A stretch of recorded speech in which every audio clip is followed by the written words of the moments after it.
Okay, baik, seterusnya kita tengok pada latihan yang kedua. Okay, latihan yang kedua, kita baca soalan.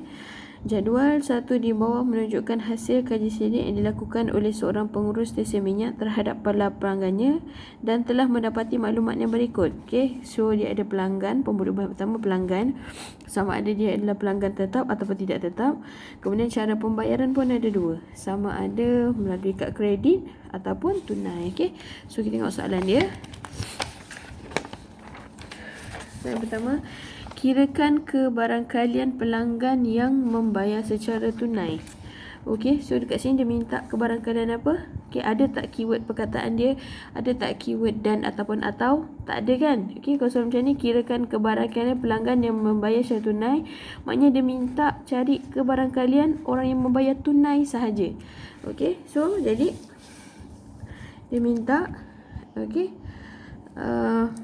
kebarangkalian P tu tunai. Okey, dia tak sebut tetap ke tidak tetap ke, tak ada. Okey, dia cuma cakap tunai saja. Okey, so jadi kita akan dapatkan P tunai. Okey, so kita tengok pada rumus kebarangkalian mudah. So P tunai sama dengan apa? Kita rujuk pada PA sama dengan NA bahagi NS. Okey, so P tunai sama dengan N tunai. Okey, bahagi NS. Okey, so N tunai maksud apa? Bilangan orang yang membayar secara tunai. Okey, bilangan pelanggan yang membayar secara tunai. Tak kisah dia pelanggan tetap ataupun tidak, yang penting dia membayar secara tunai. Okey, tak kisah pelanggan tetap ataupun tidak, yang penting dia membayar secara tunai. Jadi okey, jadi yang mana satu ni? So kita akan, jadi orang yang membayar secara tunai adalah, kita tambahkan ni jumlah dia. 70 tambah 45 sama dengan berapa? 115. Okey, jadi orang yang membayar secara tunai adalah 115 orang bagi dengan NS. NS adalah jumlah semua sekali. Tambahkan semua sekali. Okey, so 110 tambah 70, so 180. Yang ini, okey, 5, 65. Okey.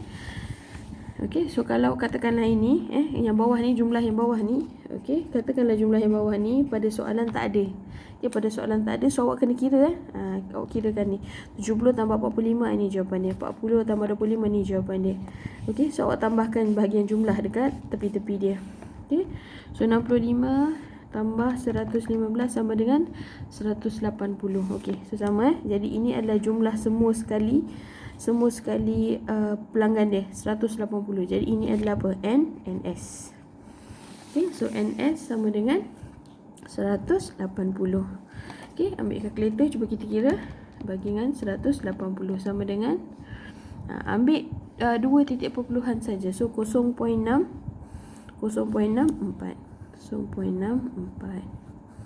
Okey, so ni adalah jawapan akhir. Okey. Ini kalau dia cuma minta satu kebarangkalian saja. Okey, P tunai. Okey. Katakanlah kalau tiba-tiba soalan ini dia minta apa? Dapatkan kebarangkalian pelanggan tersebut adalah pelanggan tetap. Okey, pelanggan tetap. Dapatkan kebarangkalian pelanggan tersebut adalah pelanggan tetap. Tak kisah dia bayar secara kredit ataupun tunai, so kita akan dapatkan. Ini contoh saya buat soalan lain contoh P tetap. Okey, so rumus dia adalah N tetap bahagi NS. Okey, so berapa ramai orang yang pelanggan tetap, tak kisah dia bayar cara macam mana. 40 tambah 70 sama dengan 110. So 110 bahagi dengan 180. Okey. Kecil kan? Jadi berapa? 11/18 kan? Ataupun bahagi dengan 180. So kita berjawapan 0.61. Ini adalah jawapan akhir. Okey. So seterusnya kita tengok soalan yang kedua. Dia minta, okey, kirakan kebarangkalian pelanggan yang dipilih adalah pelanggan tetap atau membayar secara kredit. Okey, so keyword dekat sini adalah perkataan atau. Okey, so kalau atau kita akan cari apa? Kalau atau maknanya dia minta union. Okey, so kebarangkalian apa, union apa? Kebarangkalian pelanggan tetap. Okey, so tetap. Okey, so atau, so kita ubah kepada union, membayar secara kredit. So kad kredit. Okey, so dia minta, soalan kedua dia minta kita dapatkan kebarangkalian P tetap, okey, union kad kredit. Okey, so kita tahu kalau petua penambahan kita ada dua rumus, sama ada PA tambah PB ataupun PA tambah PB tolak dengan PA intersect B. Okey, so kita kena kenal pastilah sama ada peristiwa ni saling eksklusif ataupun saling tidak eksklusif. Okey, so kalau data dalam bentuk jadual macam ni, okey, data dalam bentuk jadual macam ni, jadi dia saling eksklusif ataupun saling tidak eksklusif. Okey, so jawapannya adalah saling tidak eksklusif. Okey, kalau data bentuk macam ni, so dia adalah saling tidak eksklusif. Okey, so kenapa dia boleh jadi saling tidak eksklusif? Okey, awak jangan tengok, kita jangan tengok di dalam pemboleh ubah. Maksudnya awak jangan tengok dari sudut pelanggan. Okey, kalau pelanggan maksudnya dari sudut pelanggan sama ada tetap ataupun tidak tetap, pembayaran kredit ataupun secara tunai, jangan tengok macam tu. Sebab kalau awak tengok macam tu, kalau pembayaran, orang kalau bayar kat kredit dengan tunai, bolehkah dia bayar dia bayar sekali dalam keadaan yang sama serentak? Dia bayar kat kredit dan masa sama dia bayar secara tunai. Tak boleh kan? Okey, so kat kredit dan tunai, kalau kita tengok macam tu, kita akan nampak dia saling eksklusif. Jangan tengok macam tu. Kita tengok dalam bentuk macam ni. Okey, so pelanggan tetap, dia boleh pelanggan tetap, adakah dalam masa sama dia boleh membayar secara kredit? Boleh. Okey, pelanggan tetap boleh tak dalam masa sama dia membayar secara tunai? Boleh.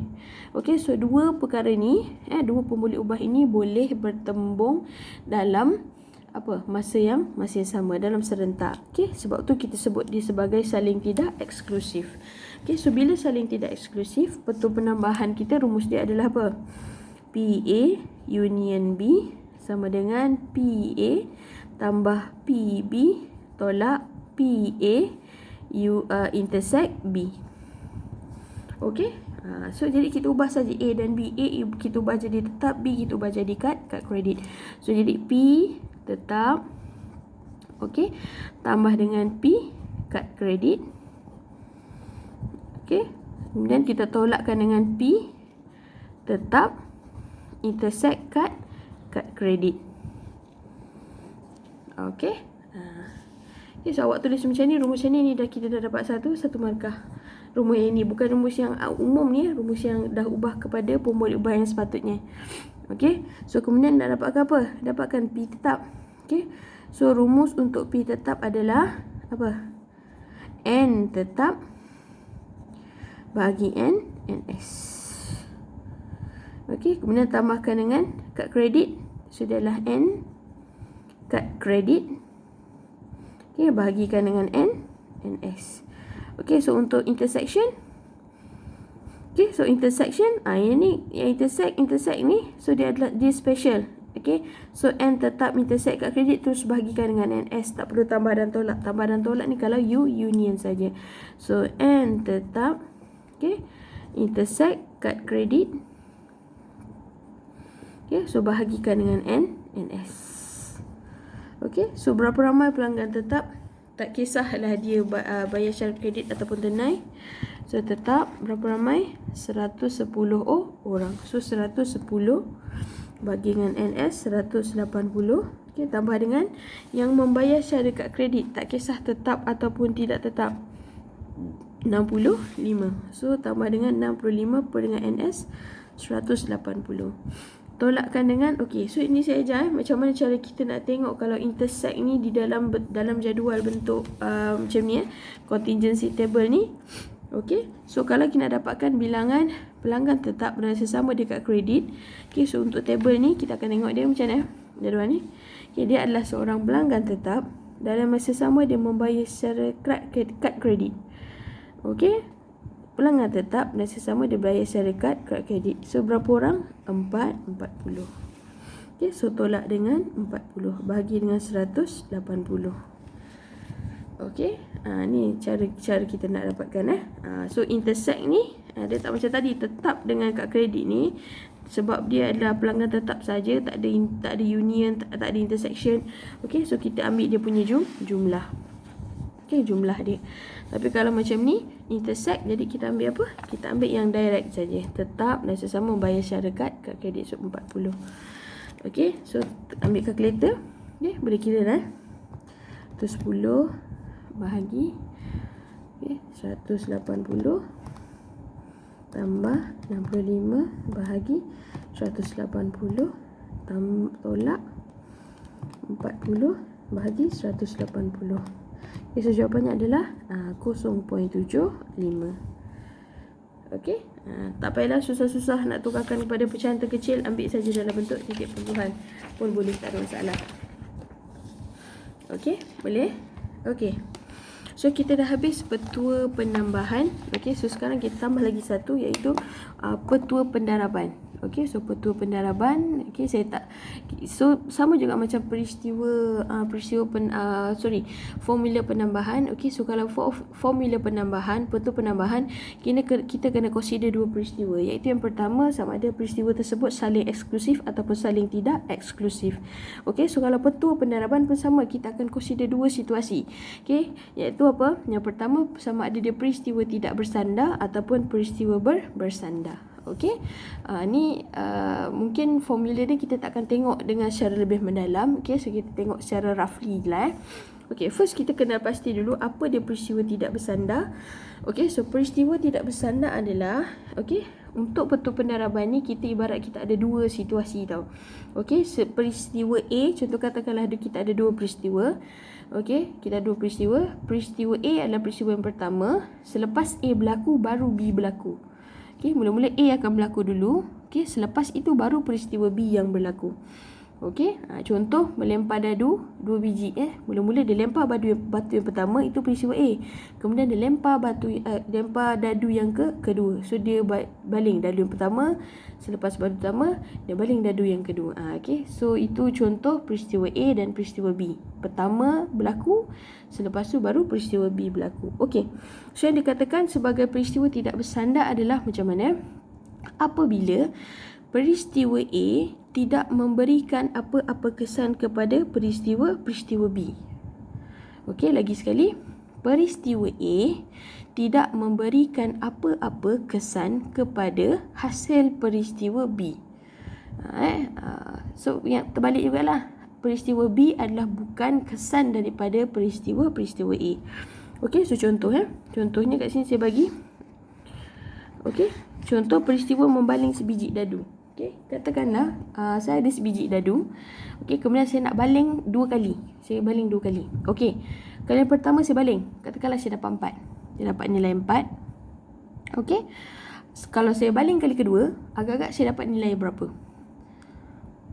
Adakah saya akan dapat selain daripada 4? Ataupun saya dapat 4? Ataupun macam mana? Nampak tak? Saya boleh dapat 4. Saya boleh dapat selain daripada 4. Maknanya apa? Peristiwa balingan dadu yang kedua tu, okey, bukan kesan daripada peristiwa balingan dadu yang pertama. Tak ada kaitan pun. Tidak memberikan apa-apa kesan, tak ada kaitan. Okey, so kalau tak ada kaitan macam tu, kita sebut peristiwa tidak bersandar. Okey, so contoh lain saya bagi kat sini. Contoh kelahiran 2 orang anak. Okey, katakanlah seorang ni pasangan yang berkahwin. Okey, kemudian dia expect dia menjangkakan dia merancang untuk mendapat 2 orang anak. Katakanlah anak yang pertama dah lahir, anak lelaki contoh. Dia dapat anak pertama adalah anak lelaki. Kemudian agak-agak anak nombor 2, apa jantina dia? Mesti lelaki juga ke sebab yang pertama dah lelaki? Ataupun mesti perempuan ke sebab yang pertama dah lelaki? Ada kaitan tak? Tak. Okey, jantina tu bukan kita yang tentukan. Dan jantina anak yang kedua tidak ada kaitan dengan jantina anak yang pertama. Jadi kedua-dua peristiwa tu dia berdiri secara sendiri. Okey, so itu yang dikatakan sebagai peristiwa apa? Peristiwa tidak bersandar. Okey, so bila peristiwa tidak bersandar, okey, so kita nak ini adalah petua pendaraban, betul? So kita akan mendarabkan dua pemboleh ubah. Dua kebarangkalian. Okey, so keyword untuk perkataan untuk peristiwa pendaraban adalah perkataan dan. Okey, dan. Okey, so P A dan B, kebarangkalian A dan B sama dengan kebarangkalian A darab dengan kebarangkalian B. Okey, so dan ini, okey, dalam statistik, okey, dia punya simbol adalah intersection. Dulu cikgu saya ajar senang je. Dia kata dan, bahasa Inggeris apa? And. So macam mana simbol N? N kan, huruf N je lah, terbalik. So jadi samalah ni. Okey, so keyword dia dan, simbol dia adalah N. Bentuk N. Okey. Okey, so cuba kita tengok contoh satu situasi. Siti dan Muhammad baru saja berkahwin dan mereka merancang untuk mempunyai 2 orang anak. Berapakah kebarangkalian mereka mendapat anak pertama adalah lelaki dan anak kedua adalah perempuan? Okey, sebab dekat sini dia kata apa? Keyword dia adalah perkataan apa? Dan. Okey, kebarangkalian mereka mendapat anak pertama adalah anak lelaki dan anak kedua adalah anak perempuan. So kalau dan, jadi kita akan gunakan simbol apa? P lelaki intersect perempuan. Okey, kemudian kita tengok sama ada peristiwa ni peristiwa bersandar ataupun tidak bersandar. Okey, so tengok peristiwa dia apa? Kelahiran 2 orang anak kan? Okey, adakah jantina anak yang pertama mempengaruhi jantina anak yang kedua? Tidak. Okey, so kalau tidak, jadi adalah peristiwa tidak bersandar. So kalau tidak bersandar, kita akan gunakan rumus yang ini. Okey, so jadi P lelaki intersect perempuan sama dengan P lelaki darab dengan P perempuan. Okey, kemudian kita selesaikan kebarangkalian ini. P lelaki. So P lelaki sama dengan N lelaki bahagi dengan NS. So P perempuan sama dengan N perempuan bahagi dengan NS. Okey. Okey, so berapa kebarangkalian dia? Berapakah? Okey, so ini cerita pasal kelahiran anak kan? Jantina. Okey, so agak-agak dia punya sample space dia apa? Ruang sampel dia. Kalau seorang bayi dilahirkan, agak-agak jantina dia apa? Cuma ada 2 je kan? Sama ada lelaki dan juga perempuan. Okey. Ni kelahiran, bukan kelahiran kembar ni. Konon-konon ni kelahiran biasa lah, normal. Okey, sekali lahir cuma dapat 1 orang anak saja. Okey, so and lelaki. Berapa banyak lelaki dalam sini? Cuma 1 jantina lelaki. So 1. Okey, bahagikan dengan berapa banyak jantina? Ada 2. Okey, kemudian kita darabkan perempuan ni anak yang kedua pula. Okey, so anak kedua, adakah bilangan jantina perempuan dia akan jadi banyak? Tak, sama je. Okey, so pada kelahiran yang kedua sama juga lelaki dan perempuan. So ada berapa banyak perempuan? Ada 1. Berapa banyak semua sekali jantina? Masih 2 juga, 2. Okey, so kita darabkan dia akan dapat 1/4. Okey, boleh? Okey, so lawan bagi peristiwa bersandar adalah lawan bagi peristiwa tidak bersandar adalah peristiwa bersandar.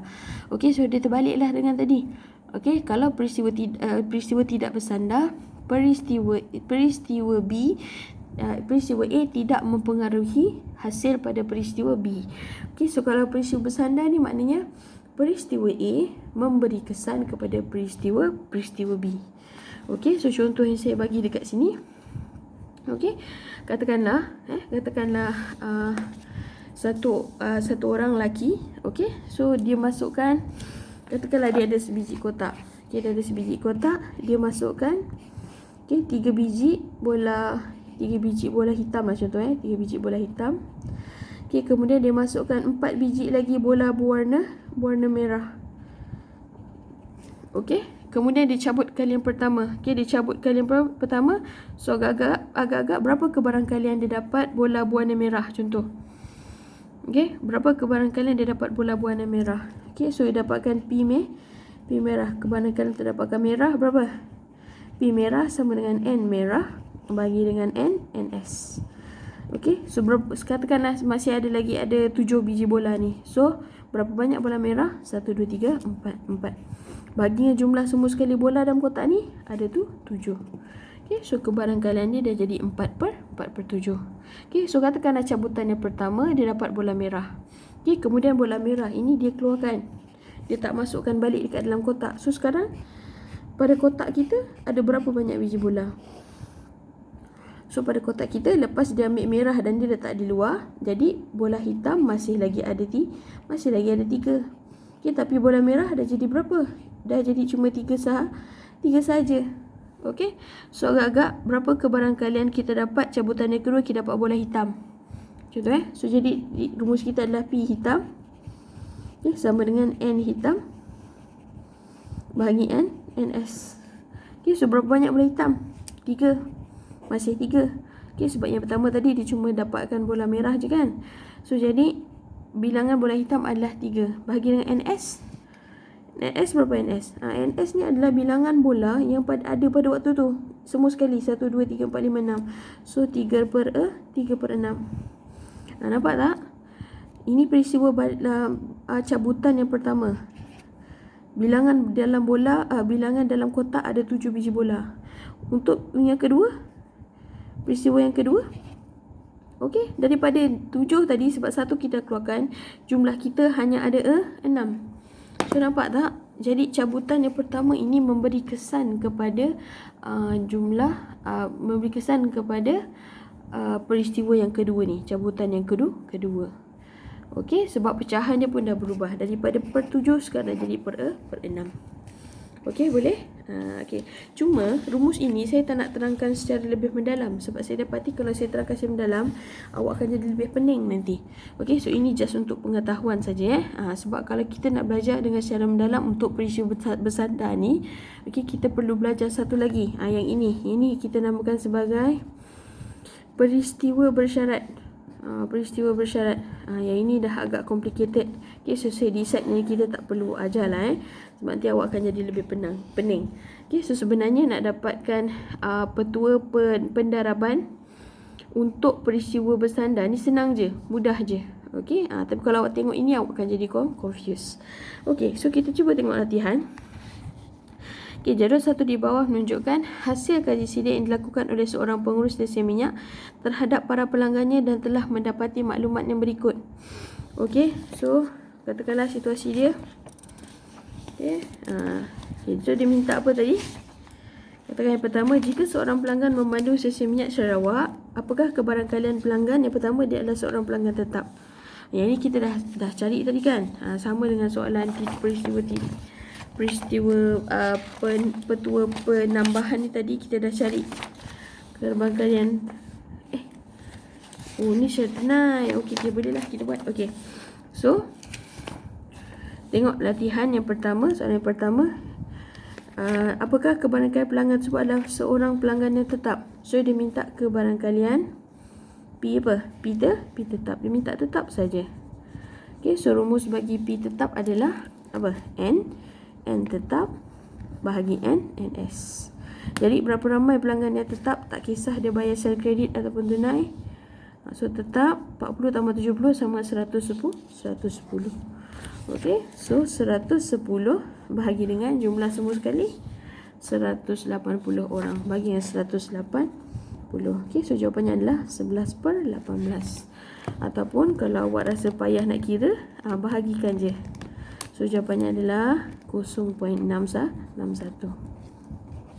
Okey, awak nak tahu jawapan awak ni betul ataupun salah. Okey, so kebarangkalian jawapannya mesti antara 0 hingga 1 saja. Okey, tak boleh lebih daripada 1 dan tak boleh jawapan kebarangkalian ni dalam bentuk negatif. Kalau dapat negatif ataupun lebih daripada 1, maknanya awak salah guna formula ataupun awak ada salah kira. Okey, so hati-hati Okey, kemudian soalan yang kedua. Okey, dia menggunakan kad kredit untuk pembayaran. Okay, so yang kedua, dia menggunakan kad kredit untuk pembayaran. So dia nak cari kebarangkalian apa ni? Kebarangkalian kad kredit. So okay, soalan yang kedua. So P apa? P kad kredit. Okay, so P kad kredit sama dengan rumusnya adalah ikut balik rumus kebarangkalian mudah. PA sama dengan NA bahagi NS. Okey, so P kad kredit sama dengan N kad kredit bahagi dengan NS. Okey, so berapa ramai orang yang menggunakan kad kredit, tak kisah tetap ataupun tidak? 65 orang. So 65 bahagi dengan total semua sekali. Total semua sekali adalah 180. Okey, sentiasa kira guna kalkulator untuk pastikan kita ada pecahan yang lebih kecil ataupun tidak. Okey, so 65 bahagi dengan 180 sama dengan 0.36. Okey, soalan yang ketiga. Okey, dia bukan pelanggan tetap atau akan membayar secara tunai. So keyword dekat sini adalah perkataan atau. So atau menunjukkan apa? Union. Okey, so dia minta apa? P apa? P, dia bukan pelanggan tetap. Okey, atau akan bayar secara tunai. So P apa? P tidak bukan pelanggan tetap kan? So P tidak tetap. So P tidak tetap union tu tunai. Okey. So tadi kita kalau nak guna union, maknanya kita perlu consider peristiwa apa. So peristiwa sama ada dia adalah peristiwa saling eksklusif ataupun peristiwa saling tidak eksklusif. Okey, macam saya cakap tadi, kalau data dalam bentuk jadual macam ni, so dia saling eksklusif ataupun saling tidak eksklusif. Okey, so jawapannya adalah saling tidak eksklusif. Okey, saling tidak eksklusif. Okey, so kenapa saling tidak eksklusif? Maknanya sebab dua pemboleh ubah ni boleh berlaku secara serentak. Pelanggan tetap boleh membayar secara kad kredit dalam masa yang sama. So that's why kita sebut dia adalah peristiwa saling tidak eksklusif. Okay, so kalau peristiwa saling tidak eksklusif, rumus yang kita akan gunakan adalah PA union B tambah dengan sama dengan PA tambah PB tolak dengan PA intersect B. Okay, so ubah kepada tidak tetap dan juga tunai. So P tidak tetap tambah dengan P tunai tolak dengan P tidak tetap intersect tu tunai. Okey, kemudian dapatkan formula bagi setiap satu ni.